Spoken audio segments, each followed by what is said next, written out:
السلام علیکم ورحمۃ اللہ وبرکاتہ۔ الحمد للہ رب العالمین والصلاة والسلام علی اشرف الانبیاء والمرسلین وعلی آلہ واصحابہ اجمعین۔ قال اللہ تعالی وتبارک فی القرآن المجید والفرقان الحمید۔ بسم اللہ الرحمن الرحیم۔ وَلِلَّهِ عَلَى النَّاسِ حِجُّ الْبَيْتِ مَنِ اسْتَطَاعَ إِلَيْهِ سَبِيلًا۔ صدق اللہ مولانا العظیم وصدق رسولہ النبی الکریم الرؤوف الرحیم۔ اللہم نور قلوبنا بالقرآن وزین اخلاقنا بالقرآن وادخلنا الجنۃ بالقرآن ونجنا من النار بالقرآن۔ قال اللہ تعالی وتبارک فی شان حبیبہ مخبرا وآمرا ان اللہ وملائکتہ یصلون علی النبی یا ایھا الذین آمنوا صلوا علیہ وسلموا تسلیما۔ اللہم صل علی سیدنا و مولانا محمد معدن الجود والکرم صلاۃ و سلاما علیک یا سیدی یا رسول اللہ۔ تمام حمد و ثناء، تعریف و توصیف اللہ جل مجدہ الکریم کی ذات بابرکات کے لیے، جو خالق کائنات بھی ہے اور مالک شش جہات بھی۔ اللہ جل وعلا کی حمد و ثناء کے بعد رسول رحمت، شفیع معظم، نبی محتشم، حضور ختم المرتبت صلی اللہ علیہ وآلہ وسلم کے حضور ناز میں اپنی عقیدتوں، ارادتوں اور محبتوں کا خراج پیش کرنے کے بعد واجب الاحترام، ذوی الاحتشام، معزز و مکرم سامعین، خواتین و حضرات، السلام علیکم ورحمۃ اللہ وبرکاتہ۔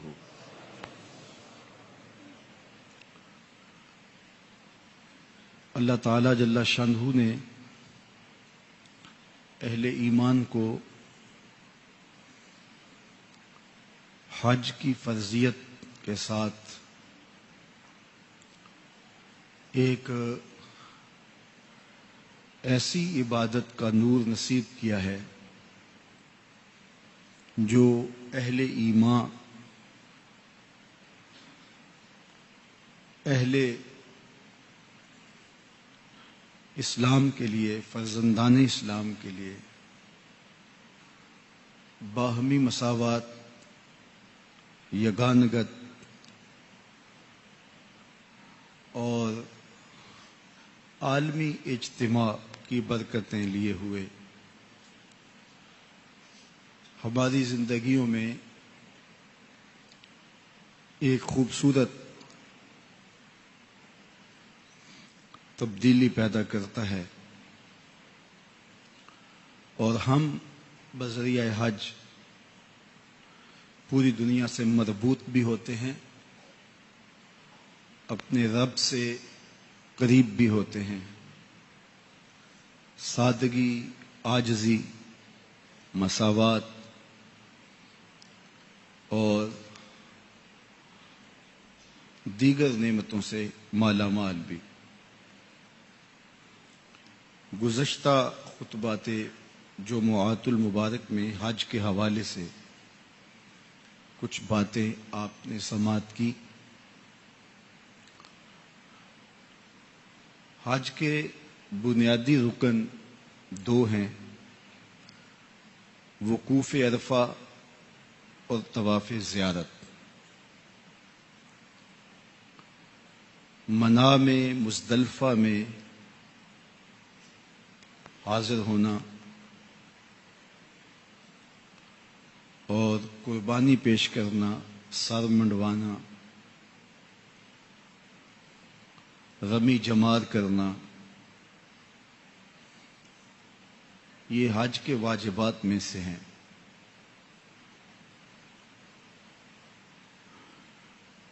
جب کوئی شخص حج کرنے کا ارادہ کرے تو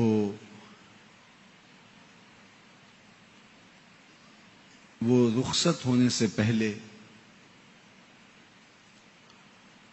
اپنے ذمے جو حقوق ہیں ان کی تلافی کرے. کسی کا قرض دینا ہو یا اللہ کا قرض ذمے ہو، کوئی منت مانی تھی پوری ہو گئی لیکن ادا نہیں کر سکا، ذمے قضا نمازیں ہوں ان کو ادا کیا جائے، قضا روزے ہوں ان کو پورا کیا جائے. اسی طرح کسی کا قرض دینا ہو، کسی کا کوئی حق تلف کیا ہو تو وہ حق بھی ادا کرے اور اس سے معافی کا مطالبہ بھی کرے.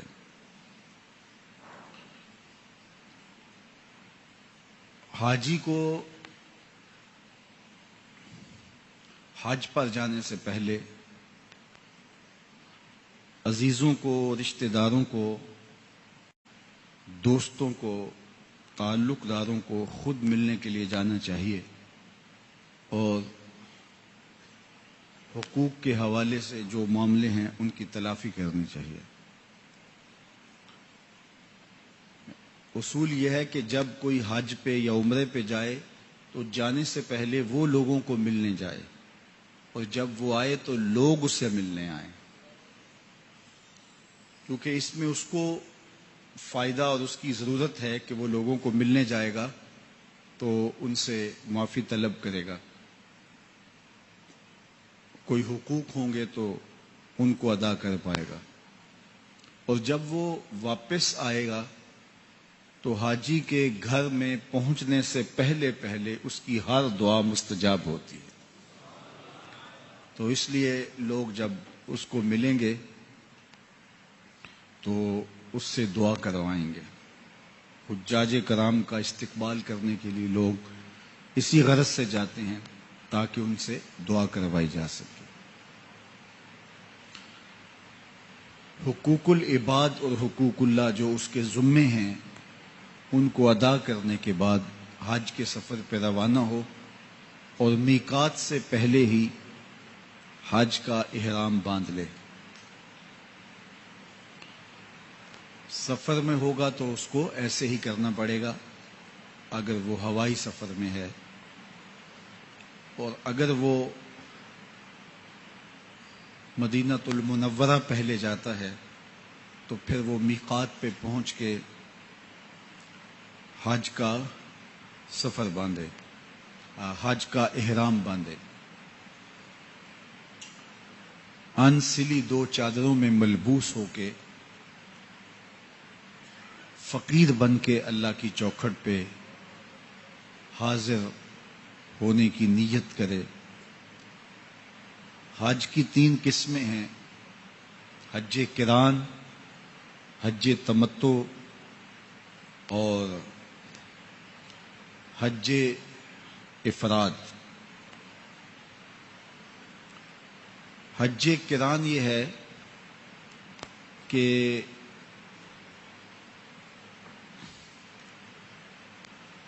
عمرے اور حج کا احرام ایک ساتھ باندھا جائے. احرام باندھا ہے تو عمرہ کرے، عمرہ کرنے کے بعد احرام نہ اتارے اور اسی سے پھر حج کرے، تو یہ حج قران ہے. حج تمتع یہ ہے کہ جو احرام باندھا ہے اس سے عمرہ کرنے کے بعد اسے کھول دے اور جب وہ منا جائے تو دوبارہ احرام حج کے لیے باندھے. سب سے زیادہ سہولت اس میں ہے. جو حج افراد ہے وہ صرف ان لوگوں کے لیے ہے جو مکہ المکرمہ میں رہتے ہیں، کہ وہ ایام حج میں جب منا روانہ ہوں تو وہ احرام باندھ لیں اور خالی حج کریں.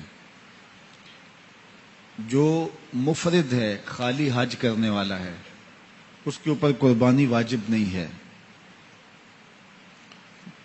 تمتع اور قران کرنے والا، متمتع اور قارن، ان دونوں کے اوپر قربانی واجب ہے۔ یہ بات ذہن میں رکھیے گا کہ حج کے موقع پہ جو قربانی دی جاتی ہے یہ عید کی قربانی نہیں ہوتی جس طرح ہم یہاں دیتے ہیں، یہ حج کے شکرانے کی قربانی ہوتی ہے، اور یہ حاجی کے اوپر واجب ہے، متمتع اور قارن پر۔ جو مفرد ہے اس کے اوپر واجب نہیں، وہ دینا چاہے تو ثواب ہے، اجر ہے، اس کے لیے یہ اچھا ہے کہ وہ قربانی پیش کرے، لیکن اگر وہ نہیں پیش کرتا تو اس کے اوپر واجب بھی نہیں ہے۔ احرام باندھ کر کے جا کے عمومی طور پہ ہمارے یہاں کے لوگ حج تمتع ہی کرتے ہیں۔ کچھ خوش نصیب لوگ حج قران بھی کرتے ہیں، اللہ نصیب کرے۔ اللہ کے محبوب علیہ السلام نے حج قران کیا اور حج تمتع کی آرزو بھی کی۔ تو حج قران کے لیے احرام باندھے یا حج تمتع کے لیے احرام باندھے، تو احرام باندھتے ہی تلبیہ پڑھے اور برابر تلبیہ پڑھتے ہوئے وہ حرم کی جانب عازم سفر ہو۔ عمومی طور پہ آج کل لوگ یا تو خاموشی اختیار کرتے ہیں یا آپس میں گپ شپ میں لگے رہتے ہیں اور تلبیہ کم پڑھتے ہیں۔ یہ بات ذہن میں رکھیں کہ جب حاجی تلبیہ پڑھتا ہے تو شرق سے غرب تک، شمال سے جنوب تک، پتھر، کنکر، سنگ ریزے، درخت، ان کے پتے، پہاڑ، دریا، صحرا، سب لبیک کی صداؤں سے گونج رہے ہیں۔ تو لبیک اللہم لبیک پکارتا ہوا، تلبیہ پڑھتا ہوا وہ حرم کی جانب عازم سفر رہے۔ تو یہ نغمہ دل فضا، نغمہ لاہوتی، یہ نغمہ رحمت، یہ نغمہ نور اس کی زبان کا وظیفہ ہو اور وہ عازم سفر رہے۔ حج کے بعد جو متمتع ہے وہ عمرے کے بعد متمتع احرام کھول دے گا اور عام کپڑوں میں آ جائے گا اور طواف، دیگر صالح امور بجا لائے گا، نمازیں چلتی رہیں گی، اور اگر وہ عمرہ کرنا چاہے تو وہ بھی کر سکتا ہے۔ پھر وہ 7 ذو الحج کو رات کو احرام باندھ لے، چونکہ آج کل وہ رات کو ہی وہاں لے جاتے ہیں میدان منا میں، یا وہ صبح احرام باندھے 8 ذی الحج کو، اور ظہر کی نماز جا کے وہ اپنے خیموں میں پڑھے، اور مسلسل 5 نمازیں اسے منا میں ادا کرنا ہوں گی۔ فجر کی نماز کے بعد وہ یہاں سے روانہ ہوگا۔ عمومی طور پہ بہت سارے لوگ سحر کے وقت یا رات عشاء کے وقت وہاں سے عرفات چلے جاتے ہیں۔ اس وقت جو انتظامی صورتحال ہے اس کے تحت مجبوری بھی ہوتی ہے، لیکن اگر کسی کے لیے یہ ممکن ہو کہ وہ فجر کی نماز پڑھ کے جائے تو یہ اس کے لیے زیادہ مناسب ہے، اس لیے کہ اللہ کے محبوب علیہ السلام فجر کی نماز کی ادائیگی کے بعد طلوع آفتاب کے بعد یہاں سے روانہ ہوئے ہیں۔ منا کا یہ وقت ذکر، فکر، تسبیح و تحلیل میں، تلاوت کلام مجید میں گزارا جائے۔ بالخصوص یہ جو رات ہے شب عرفہ، یہ حاجی کے لیے بہت زیادہ برکتوں اور رحمتوں کے حصول کا ذریعہ ہے، تو اس کو ضائع نہ کیا جائے گپوں میں، باتوں میں یا سو کر کے، بلکہ اس میں کثرت کے ساتھ ذکر و فکر کیا جائے۔ عمومی طور پہ آج کل لوگ وہاں بیٹھ جاتے ہیں اور باتیں اور گپیں لگاتے ہیں، تو سارے جانے والے اسی کلچر کا حصہ بن جاتے ہیں. تو یہ زندگی میں لمحے نصیب ہوئے ہیں تو ان کو ضائع نہ کیا جائے. بہت سارے لوگ ایسے ہوتے ہیں جنہیں زندگی میں ایک مرتبہ ہی حج نصیب ہوتا ہے. کچھ لوگوں کو ہر سال بھی نصیب ہو تو پھر بھی سال میں ایک ہی دن یہ آیا تو اس ایک دن کو ضائع نہ کیا جائے اور اس ایک شب کو خاص طور پہ عبادت میں بسر کیا جائے. اور صبح مستحب وقت میں نماز فجر ادا کی جائے اور پھر سورج کے طلوع ہونے کا انتظار کیا جائے. جب جبل سبیر پر سورج چمکتا ہوا دکھائی دے تو یہاں سے پھر حج کے رکن اعظم وقوف عرفہ کے لیے یہاں سے سفر کیا جائے. آپ سواری پہ بھی سفر کر سکتے ہیں، پیدل بھی کر سکتے ہیں، لیکن جو پیدل حج کرتا ہے اس کو ہر قدم پر 700 نیکیاں نصیب ہوتی ہیں. اور حرم کی نیکیاں ایک نیکی کو 1,00,000 سے ضرب دیں تو یہ کتنے کروڑ بنتی ہیں. ایک قدم اٹھے گا تو اتنے کروڑ نیکیاں آپ کے نامہ اعمال میں درج ہوں گی. پھر ہر قدم پہ اتنی نیکیاں ہیں، قدم قدم پہ رحمتیں ہیں. تو اگر کسی میں سکت ہو، کسی میں ہمت ہو تو اس کے لیے مشکل نہیں ہے، بلکہ سواری سے پیدل کرنا آسان بھی ہے اس شخص کے لیے جو حج سے قبل پیدل چلنے کی مشق کر لیتا ہے اور بیمار نہیں ہے. لیکن خیر اگر وہاں جو آپ کا قافلہ ہے اس کی مجبوریاں ہیں یا جیسے بھی آپ سفر پہ بھی سواری پہ بھی کرنا چاہتے ہیں تو یہ بھی آپ کو اختیار دیا گیا ہے، پیدل کریں یا آپ سواری پہ کریں. اس کے بعد وہاں آپ جب پہنچتے ہیں حج کے رکن اعظم کو ادا کرنے کے لیے عرفات میں، 9 ذی الحج کا دن آپ نے سارا عرفات میں گزارنا ہوتا ہے. تو یہاں ذکر و فکر میں یہ دن گزاریں اور خاص طور پہ یہ دعا کا دن ہے. جبل رحمت کے قرب میں اگر آپ کو رہائش مل جائے تو وہاں قیام افضل ہے، لیکن جبل رحمت کے اوپر چڑھ جانا، بلکہ آج کل تو وہ پھر کپڑا ہلا کے اور بازو لہرا کر کے بتایا جاتا ہے کہ جو لائیو دیکھ رہے ہیں وہ ہمیں بھی دیکھ لیں کہ ہم بھی حج پہ آئے ہوئے ہیں. تو یہ مناسب نہیں ہے. وہ جو فرشتے ویڈیو بنا رہے ہیں اسے بننے دیں، اس میں تمہارا عمل بھی آئے گا، تمہارے عمل کی نیت بھی ساتھ وہ ریکارڈ کریں گے. تو لوگوں کو دکھلاوے کے لیے حج نہیں کیا جاتا، حج تو صرف اللہ کی رضا کے لیے کیا جاتا ہے. یہ تو آپ اپنے پاپ دھونے گئے ہیں، اپنے گناہ کھرچنے گئے ہیں، تو وہاں آپ نمائش کی ہواؤں میں نہ اڑیں اور وہاں اپنی ساری توجہات اور اپنے دل کی ساری توجہات کا مرکز اپنے مالک و مولا کو رکھیں. تو جہاں جگہ ملے میدان عرفات میں وہاں آپ دعاؤں میں مصروف رہیں. بالخصوص زوال شمس کے بعد خاص طور پہ دعاؤں میں لگ جائیں، اور یہ دعاؤں کا اللہ کے حضور معافی مانگنے کا اور التجاؤں کا وقت ہوتا ہے. یہاں آنسو بہتے ہیں تو ان کو بہنے دیجئے. اللہ سے گڑ گڑا کے رو کے آنسوؤں کے ساتھ دعائیں مانگیے. جب کوئی شخص میدان عرفات میں پہنچتا ہے اور اللہ کے حضور دعائیں مانگتا ہے اور پھر یہ سمجھتا ہے کہ پتہ نہیں میری دعائیں قبول ہوئی ہیں یا نہیں، میں بخشا گیا ہوں یا کہ نہیں، تو اس کو اللہ کی رحمتوں پہ یقین ہی نہیں ہے. وہاں جا کر کے سارے گناہ جھڑ جاتے ہیں اور بندہ ایسے ہو جاتا ہے جیسے ابھی ماں کے پیٹ سے جنم لیا.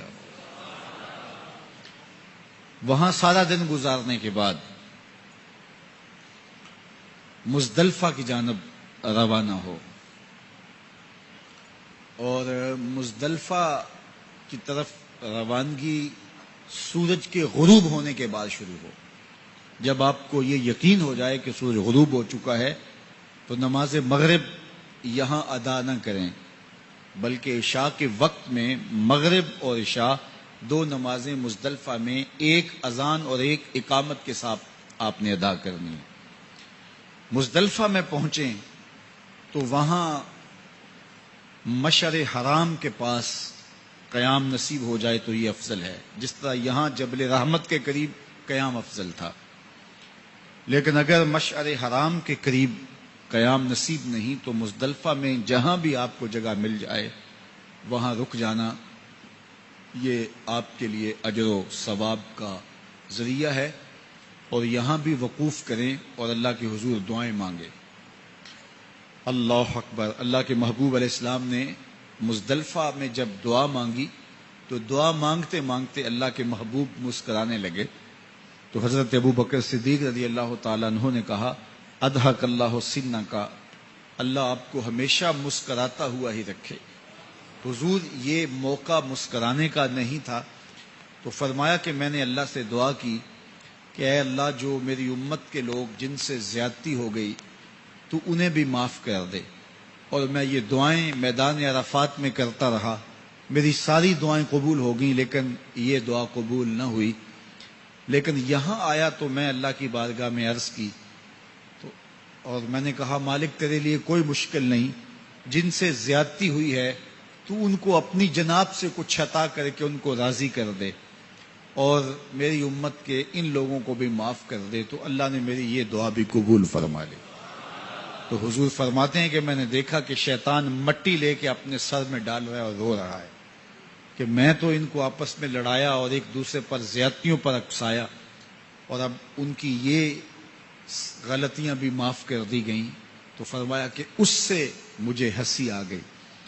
تو یہ دعاؤں کا وقت ہے، یہاں اللہ کے حضور التجائیں کریں، اللہ کے حضور معافیاں مانگیں، وہ خطائیں معاف کر دے گا، غلطیوں سے درگزر کر دے گا۔ اللہ اکبر۔ اور یہاں پھر طلوع فجر کا انتظار کریں، جب نماز فجر کا وقت ہو جائے تو نماز فجر ادا کریں، اور پھر منتظر رہیں سورج کے طلوع کا، انتظار کریں طلوع شمس کا، اور جب سورج طلوع ہو جائے اور یہ آپ کو یقین ہو تو پھر آپ مزدلفہ کو چھوڑیں۔ اور آج آپ نے مزدلفہ کو چھوڑنے کے بعد 10 تاریخ کو جو پہلا کام کرنا ہے وہ آپ نے رمی جمار کرنا ہے۔ آج صرف آپ جمرہ عقبہ کو، یعنی بڑا شیطان جس کو کہا جاتا ہے، اس کو ہی سنگریزے مارنے ہیں، اور یہ آپ نے یہاں سے اٹھائے تھے مزدلفہ سے۔ بائیں ہاتھ میں 7 سنگریزے لے کر کے دائیں ہاتھ سے آپ جمرہ عقبہ کو کنکر ماریں گے، کم از کم 8-9 فٹ آپ پیچھے رہیں گے اور یہ مشق کریں گے۔ آپ اس سے زیادہ آگے نہ جائیں، پیچھے جتنا آپ کنکر مار سکتے ہیں وہاں آپ کھڑے ہو سکتے ہیں، لیکن آپ کا رخ جو ہے وہ قبلہ شریف کی جانب ہو، اور بسم اللہ اللہ اکبر کہہ کے شیطان کو کنکر ماریں گے۔ اور پھر اس کے ساتھ ہی جو لبیک اللہم لبیک کی صدائیں تھیں جو برابر چل رہی تھیں، جو مسلسل احرام باندھنے سے لے کر اب تک آپ کی پکار تھی اور صدائے دل نواز تھی، وہ ساتھ ہی موقوف ہو جائے گی۔ اور اس کے بعد اگلا کام آپ نے قربانی کا کرنا ہے۔ اپنے ہاتھ سے کریں تو یہ افضل ہے، اور وادی منا میں ہی وہ جگہ موجود ہے جہاں حضرت ابراہیم علیہ السلام نے اللہ کے حکم سے اپنے بیٹے حضرت اسماعیل کو ذبح کرنے کے لیے لٹایا تھا۔ منا کی وہ وادی آج بھی اس کہانی کو، اس یاد کو تازہ کر رہی ہے۔ حضرت خلیل اللہ کے ہاں اولاد نہیں ہے، حضرت سارہ کے بعد حضرت حاجرہ سلام اللہ علیہا سے نکاح فرمایا، اور اللہ تعالیٰ نے حضرت حاجرہ کے بطن سے ایک پیارا بیٹا عطا کیا جس کا نام اسماعیل رکھا۔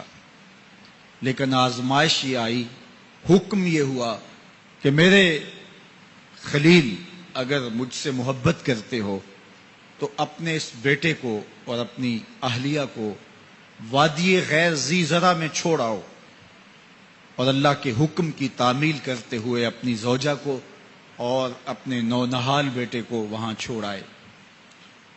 پھر 13 سال کی عمر کو جب حضرت اسماعیل پہنچے تو حضرت خلیل اللہ ملنے گئے، ایک خواب دیکھا۔ خواب میں کیا منظر تھا کہ میں اپنے بیٹے کو ذبح کر رہا ہوں۔ اللہ اکبر۔ یہ کوئی آسان کام نہیں تھا، لیکن نبی کا خواب بمنزلہ وحی ہوتا ہے۔ ہمارے خواب شیطانی وسوسے بھی ہوتے ہیں، الجھے ہوئے خیالات کا عکس ادغاث احلام بھی ہوتے ہیں، اور ہمارے کچھ خواب اچھے بھی ہوتے ہیں۔ نبوت کا 46واں حصہ بھی خوابوں کو کہا گیا ہے، اچھے خوابوں کو۔ لیکن نبی کا خواب محض خیر پر مشتمل ہوتا ہے اور شیطان کے وسوسے کا نتیجہ نہیں ہوتا، یہ اللہ کی طرف سے نبی کو القاء کی گئی بات ہوتی ہے۔ اب حضرت ابراہیم علیہ السلام کو خواب یہ آتا ہے کہ میں اپنے بیٹے کو ذبح کر رہا ہوں، 13 سال کا نونہال بیٹا، اور بیٹا بھی وہ جو اللہ سے دعائیں مانگ مانگ کے لیا گیا۔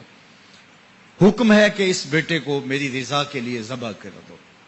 اللہ اکبر! حضرت خلیل اللہ اٹھے، بیدار ہوئے اور اس خواب کی تکمیل کے لیے آمادہ ہو گئے۔ اپنی زوجہ سے کہا، زوجہ محترمہ حضرت ہاجرہ سلام اللہ علیہا سے کہا کہ بیٹے کو تیار کر دو، دوست کی دعوت پہ لے جانا ہے۔ خلیل عربی میں دوست کہتے ہیں، اور اللہ نے حضرت ابراہیم کو خلیل اللہ اپنا دوست قرار دیا تھا، تو کہا دوست کے بلاوے پہ جانا ہے، دوست کی دعوت پہ جانا ہے، تو بیٹے کو تیار کر دو۔ حضرت ہاجرہ شہزادے کو تیار کر دیتی ہیں، مانگ سجاتی ہیں، تیل لگاتی ہیں، خوبصورت کپڑے پہناتی ہیں۔ بیٹا تیار ہوتا ہے اور باپ اپنے بیٹے کو لے کر کے منا کی وادی کی جانب بڑھتا ہے۔ شیطان سمجھا کہ یہ موقع کتنا نازک ہے، اور اگر یہ قربانی ہو گئی تو قیامت تک آنے والے لوگوں کے لیے یہ نمونہ ہوگی، اتنا بڑا ایثار۔ تو حضرت ابراہیم کے پاس پہنچا اور کہا اے خلیل، اے ابراہیم، اللہ کو راضی کرنے کے اور تھوڑے موقع ہیں اور تھوڑے ذریعے ہیں، ضرور بیٹے کو ہی ذبح کر کے اللہ راضی ہوتا ہے؟ تو حضرت خلیل اللہ نے کنکر اٹھا کے اس کو مارتے ہوئے کہا بھاگ جا یہاں سے، میری گود میں ایک اسماعیل ہے، اگر 1000 اسماعیل بھی ہوتے رب کے حکم پہ قربان کر دے۔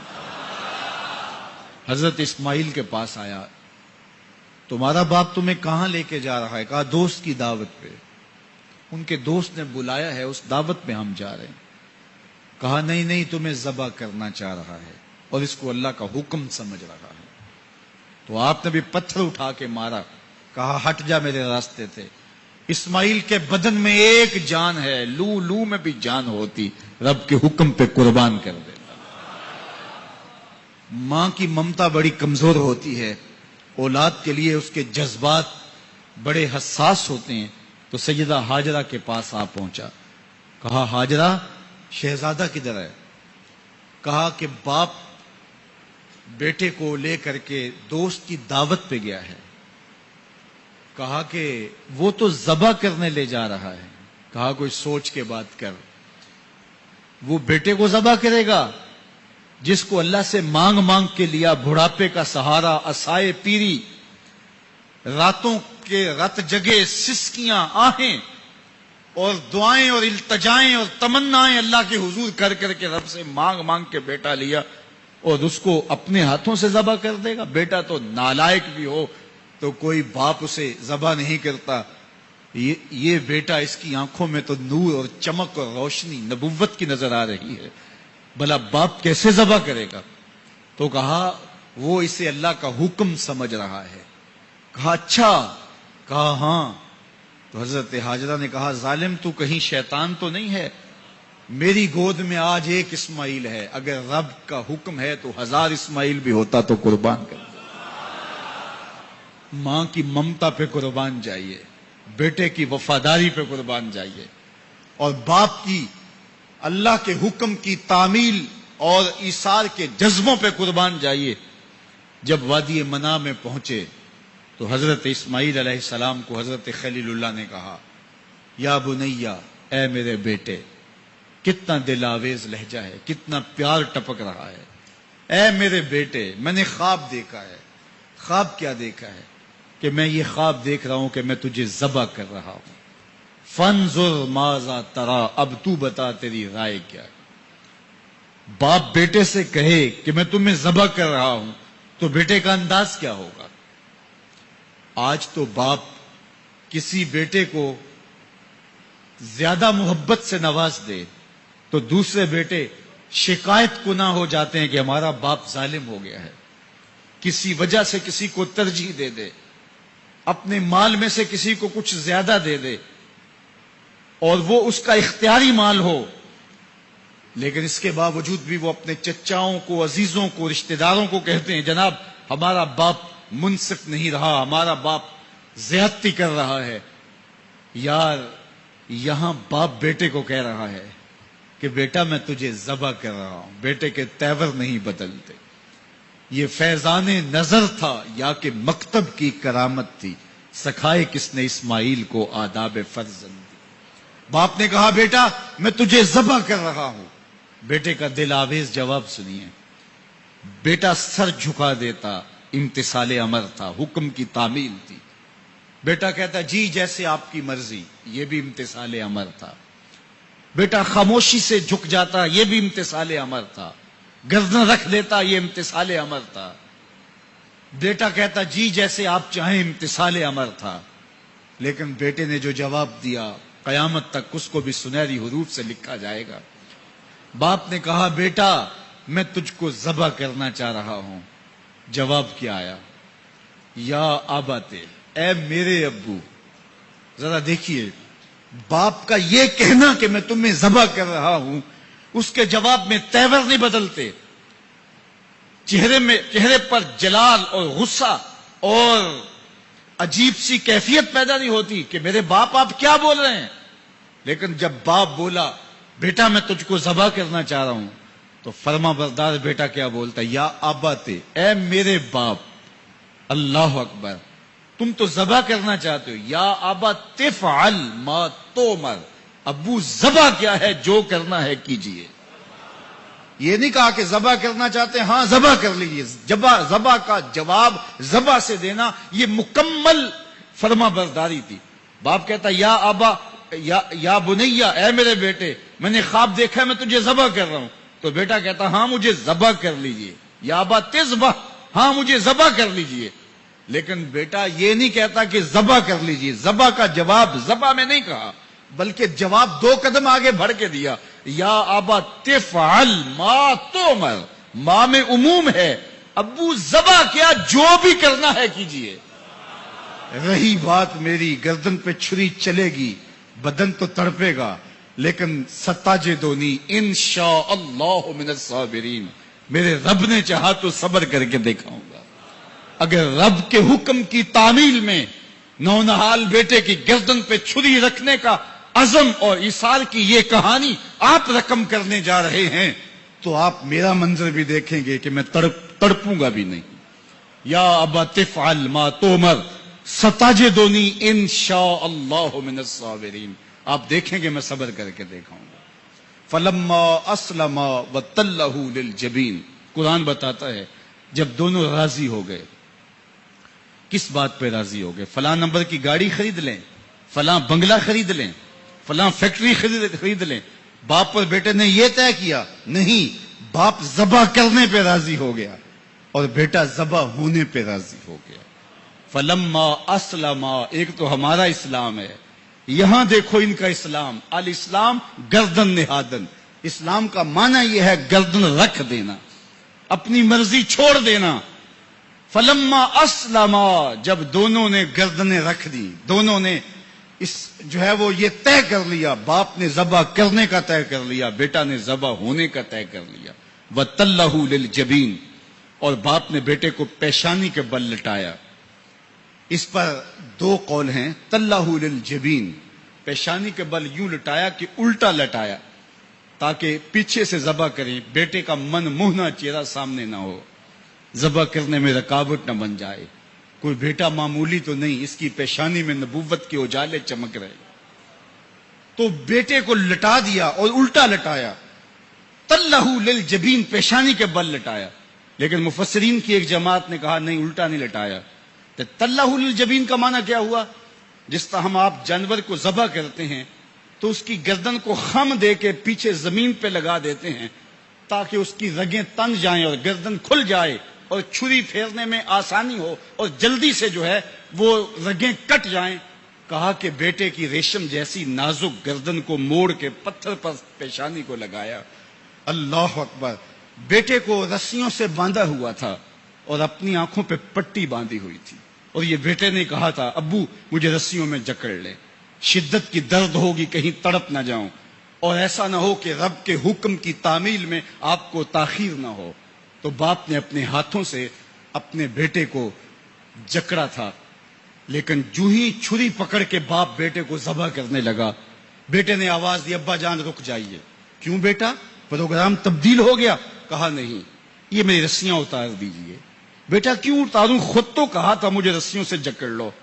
ابا جان میری رسیاں اتار دیجئے, کہیں کل کا مورخ یہ نہ لکھے باپ ذبح کرنا چاہتا تھا بیٹا ہونا نہیں چاہتا تھا. باپ نے باندھ کے کیا, کھول دیجئے رسیاں نہیں تڑپوں گا. اللہ اکبر. رسیاں کھول دی جاتی ہیں. کائنات نے ایسا منظر کبھی دیکھا نہیں تھا, چشم فلک نے ایسا نظارہ کبھی کیا نہیں تھا.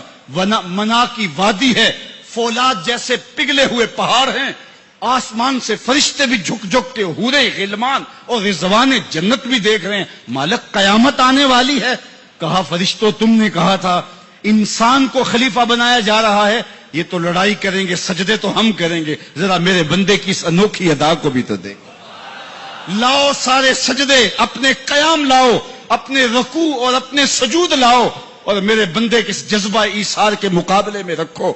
اللہ اکبر. حضرت خلیل اپنے نونہال بیٹے کو فلما اسلما وتلہ للجبین, قرآن نے منظر نگاری کی ہے کہ جب باپ بیٹا راضی ہو گئے, باپ ذبح کرنے پہ راضی ہو گیا.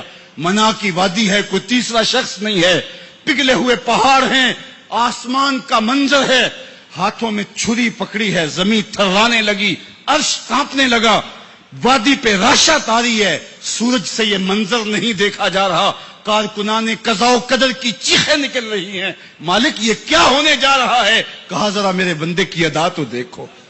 پھر ہاتھوں میں چھری پکڑ کے, آنکھوں پہ پٹی بندھی ہے اور نونہال لیٹا ہے, اور پیشانی موڑ کر کے, گردن موڑ کر کے پیشانی زمین پہ لگائی, اور تنی ہوئی رگوں پر حضرت خلیل اللہ نے جب چھری پکڑ کے چھری کو پوری ہمت کے ساتھ بیٹے کو ذبح کرنے کے لیے جنبش دی. چھری تو جنبش کرتی ہے لیکن ایک بال بھی نہیں کٹتا. چھری کو زمین پہ مارا, زمین میں دھنس جاتی ہے. لیما تقطعی یا سکین, چھری کاٹتی کیوں نہیں؟ تیرا کام تو کاٹنا تھا. آواز آئی الخلیل یامرنی والجلیل ینہانی. خلیل کاٹنے کا کہتا ہے, رب جلیل کہتا ہے خبردار ایک بال بھی کاٹا تھا. کہا چھری تیرا کام تو کاٹنا تھا. کہا حضرت آگ کا کام بھی تو جلانا تھا. جس نے آگ کو جلانے سے روکا تھا آج اسی کا حکم میرے نام بھی ہے کہ ایک بال بھی نہیں کاٹنا.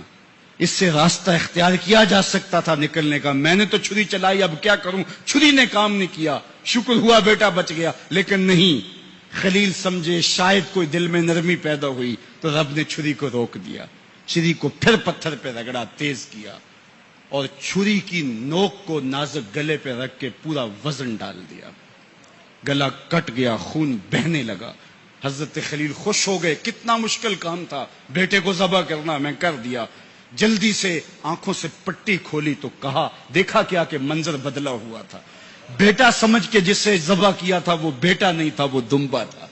اور حضرت اسماعیل پاس کھڑے مسکرا رہے تھے. بے ساختہ زبان سے نکلا اللہ اکبر. تو حضرت اسماعیل بولے لا الہ الا اللہ واللہ اکبر. پاس کھڑے جبریل جو دمبا لے کے آئے تھے بولے اللہ اکبر وللہ الحمد. ادھر سے آواز آئی وَنَادَيْنَاهُ أَن يَا إِبْرَاهِيمُ قَدْ صَدَّقْتَ الرُّؤْيَا إِنَّا كَذَلِكَ نَجْزِي الْمُحْسِنِينَ. ادھر سے آواز آئی جس سے پہاڑ کی وادی گونجنے لگی, اے ابراہیم تو نے واقعی خواب پورا کر دکھایا. وَنَادَيْنَاهُ. سب مترجمین نے اس کا ترجمہ یہ کیا ہے, واو حالیہ ہے, یہ طلباء جانتے ہیں. اس حال میں ہم نے ندا دی. حال کیا تھا کہ دمبا ذبح پڑا ہوا تھا, حضرت اسماعیل مسکرا رہے تھے, جبریل پاس کھڑے تھے. جبریل کا پاس کھڑا ہونا اس بات کی دلیل تھی کہ یہ دمبا وہ لے کے آئے ہیں, اور ان کا مسکرانا یہ ساری کہانی بتا رہا تھا. تو حضرت ابراہیم علیہ السلام نے جب یہ منظر دیکھا تو یقین تو ہو گیا کہ یہ رب کی طرف سے انتظام ہے، جبریل لے کے دمبا کھڑے ہیں، تو یہ یقین تو تھا، لیکن مزید تیقن پیدا کرنے کے لیے اللہ کی وحی اترنے لگی اور حضرت خلیل کا دل باغ باغ ہو گیا۔ وَنَادَيْنَاهُ، اس حال میں جب دمبا ذبح پڑا تھا، اسماعیل خوشکن مسکرا رہے تھے، خوبصورت ہنسی ہنس رہے تھے، مسکرا رہے تھے، اور حضرت جبریل بھی مسکرا رہے تھے، تو اس حال میں ہم نے ندا دی۔ ابراہیم تو نے واقعی خواب پورا کر دکھایا۔ سب نے یہ ترجمہ کیا، اس حال میں ہم نے ندا دی، کیونکہ واؤ حالیہ ہے۔ لیکن ٹھنڈ نہیں پڑتی تھی، ٹھنڈ تب پڑی جب کنز الایمان کھولا، تو میرے امام نے اس کا جو ترجمہ کیا، آپ اشش کر اٹھیں گے۔ سب نے کہا اس حال میں ہم ندا دی کہ اے ابراہیم تو نے واقعی خواب پورا کر دکھایا، لیکن اعلی حضرت جنہوں نے قرآن کا ترجمہ ہی نہیں کیا، قرآن کی ترجمانی بھی کی ہے، انہوں نے اس کا ترجمہ کیا، وَنَادَيْنَاهُ أَن يَا إِبْرَاهِيمُ، اے مخاطب اس موقع کا حال نہ پوچھ جب ہم نے ندا دی۔ پھر کیا عالم ہوا کہ جب ہم نے آواز دی، یقین تو پہلے ہی پیدا ہو چکا تھا، لیکن جب وادی وحی کے اجالوں سے چمکنے لگی اور ہر سمت وحی کا نور پھیل گیا، پھر کیا حال ہوا حضرت خلیل کا، اے مخاطب پھر اس موقع کا حال نہ پوچھ جب ہم نے ندا دی۔ اے ابراہیم تو نے واقعی خواب پورا کر دکھایا۔ انا کذالک نجزی المحسنین، ہم نیکوکاروں کو یوں ہی جزا دیتے ہیں، ہم آپ کا بیٹا تو نہیں لینا تھا، بس ابراہیم تیرا امتحان پورا ہو گیا، تو نے امتحان میں 100 نمبر لے لیے، سرخرو ہو گیا، کامیاب ہو گیا۔ یہ تماشائے لبے بام تو نہیں تھا، یہ کوئی آسان کام تو نہیں تھا۔ اللہ اکبر، فرمایا ہم نے اس کو پچھلوں کے لیے سنت کے طور پہ باقی رکھا۔ سلام علی ابراہیم، ابراہیم تیرے اوپر سلام۔ آج اسی منسک پہ، اسی قربان گاہ پہ 40 لاکھ حجاج کرام قربانیاں پیش کرتے ہیں، کوئی 2 قربانیاں، کوئی 5 قربانیاں، بعض 100 اونٹ پیش کر رہے ہوتے ہیں۔ اللہ اکبر، صدیاں گزر گئیں، یہ تو صرف منا کی قربان گاہ ہے۔ پوری دنیا پہ پھیلے ہوئے مسلمان اس دن جانور ذبح کر رہے ہوتے ہیں۔ عید کے دن قریب آتے ہیں تو میں گزرتا ہوں سڑکوں، بازاروں اور گلیوں سے، ہر سمت لوگ موٹے تازے جانور لیے گھوم رہے ہوتے ہیں، اور سڑکوں کے اوپر جانوروں کے جو ہیں وہ ٹھٹ کے ٹھٹ لگے ہوئے ہوتے ہیں، تو میری زبان سے بے ساختہ یہی جملے نکلتے ہیں، سلام علی ابراہیم، ابراہیم تیرے اوپر سلام ہو۔ اللہ اکبر، اب آپ نے شیطان کو کنکر مار لیے جس نے رکاوٹ ڈالی تھی۔ اللہ اکبر، آ جائیے اس قربان گاہ پہ اور پھر جانور ذبح کیجئے۔ اللہ اکبر، یہ عنوان ابھی تشنا ہی رہ گیا، لیکن وقت کے دامن میں اتنی گنجائش نہیں، اور آج گرمی کی شدت بھی انشاءاللہ اگلے جمعۃ المبارک پھر اسی عنوان کو یہیں سے شروع کریں گے۔ وآخر دعوانا ان الحمدللہ۔